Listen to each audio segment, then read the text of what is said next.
Hello friends, welcome to home cooking A to Z. ఈరోజు మనం ఇంట్లో ఈజీగా చికెన్ కబాబ్ని ఎలా ప్రిపేర్ చేసుకోవాలో చూద్దాం.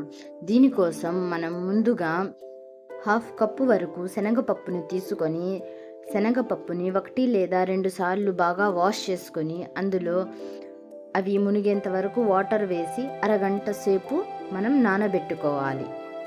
శనగపప్పు నానేలోపు మనం దీనిలోకి ఒక స్పెషల్ మసాలాని తయారు చేసుకుందాం. దానికోసం 1 టీ స్పూన్ వరకు జీలకర్ర, 4 నుంచి 5 లవంగాలు, 4 నుంచి 5 ఏలకలు, 15 నుంచి 20 వరకు నల్ల మిరియాలు, 3 ఎర్ర మిరపకాయలు, 1 ఇంచు దాల్చిన చెక్క అన్నీ మిక్సీ జార్లో వేసి ఇలా పొడి చేసుకోవాలి. ఇప్పుడు ప్రెషర్ కుక్కర్లో ముందుగానే మనం వాష్ చేసి పెట్టుకున్న హాఫ్ కిలో చికెన్ని వేసి తయారు చేసుకున్న మసాలాని వేసి అందులో 2 టేబుల్ స్పూన్స్ వరకు జింజర్ గార్లిక్ పేస్ట్ వేసి 1 టీ స్పూన్ లేదా మీ టేస్ట్కి తగ్గట్టుగా రెడ్ చిల్లీ పౌడర్ వేసుకొని మీ టేస్ట్కి తగ్గట్టుగా సాల్ట్ని వేసుకొని అందులో ఒక పెద్ద ఆనియన్ని ఇలాగా చాప్ చేసి వేసుకోవాలి. అన్నీ వేసుకున్న తర్వాత half cup plus 2 table spoons వరకు వాటర్ వేసి ముందుగానే నానబెట్టుకున్న శనగపప్పుని వేసి బాగా ఒకసారి కలిపి మూత పెట్టుకొని 4 విజిల్స్ వచ్చేంత వరకు ఉడికించుకోవాలి. 4 విజిల్స్ వచ్చిన తర్వాత గ్యాస్ని ఆఫ్ చేసి దానిని చల్లారనివ్వాలి. ప్రెషర్ మొత్తం పోయిన తర్వాత కుక్కర్ మూత తీసి చూస్తే చూడండి చికెన్ ఎంత బాగా ఉడికిపోయిందో. అయినా ఇందులో వాటర్ కొంచెం ఉన్నాయి. ఈ వాటర్ని కూడా మనం డ్రై చేసుకోవాలి. మనం ఎక్కువ వాటర్ అనేది వేయకూడదు. ఈ రెసిపీలో వాటర్ ఎక్కువగా ఉంటే కబాబ్స్ అనేవి బాగా రావు. ఈ వాటర్ని మనం గ్యాస్ మీద 5 to 7 మినిట్స్ వరకు ఫ్రై చేసుకుంటే ఈ వాటర్ అనేవి ఇంకిపోతాయి. ఇలా ఇంకిపోయిన తర్వాత వాటిని ఒక ప్లేట్లో తీసుకొని బాగా చల్లారనివ్వాలి. ఇలా చల్లారిన మిశ్రమాన్ని మనం ఒక మిక్సీ జార్లో వేసుకొని బాగా పేస్ట్ లాగా చేసుకోవాలి. మొత్తం మిశ్రమాన్ని కూడా మనం ఇలాగే పేస్ట్ లాగా చేసుకుందాం. ఇలాగా మొత్తం పేస్ట్ లాగా చేసుకున్న తర్వాత అందులో ఒక పెద్ద ఆనియన్ని సన్నగా చాప్ చేసి వేసి పుదీనా ఆకులని సన్నగా కట్ చేసి వేసుకోవాలి. మీకు ఇష్టమైతే కొత్తిమీరని కూడా వేసుకోవచ్చు.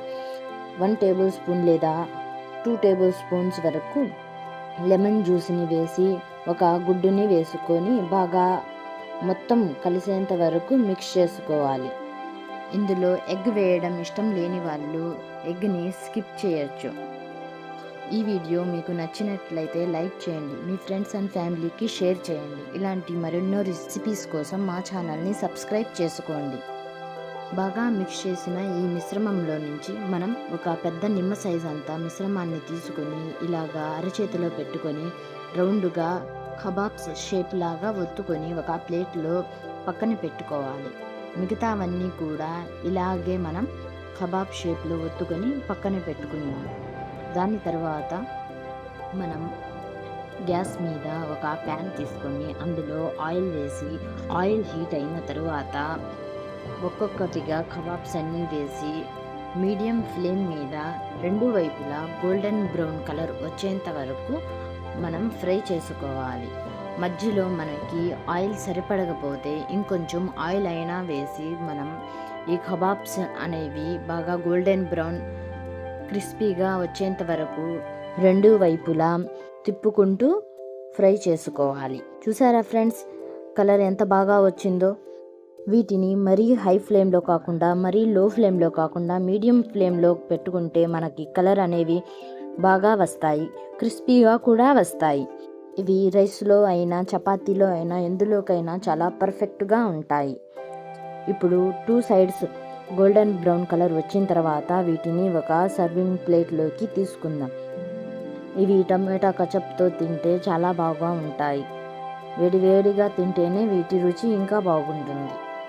ఇలాగే మిగతావన్నీ కూడా మనం రెడీ చేసుకుందాం. ఇంతే ఫ్రెండ్స్, ఎంతో ఈజీగా ఇంట్లోనే మనం చికెన్ కబాబ్స్ అనేవి రెడీ చేసుకున్నాం. ఈ వీడియో మీకు నచ్చినట్లయితే లైక్ చేయండి, మీ ఫ్యామిలీ ఫ్రెండ్స్కి షేర్ చేయండి. ఇలాంటి మరెన్నో వీడియోస్ కోసం మా channel home cooking A to జెడ్ని సబ్స్క్రైబ్ చేసుకోండి. Thank you for watching.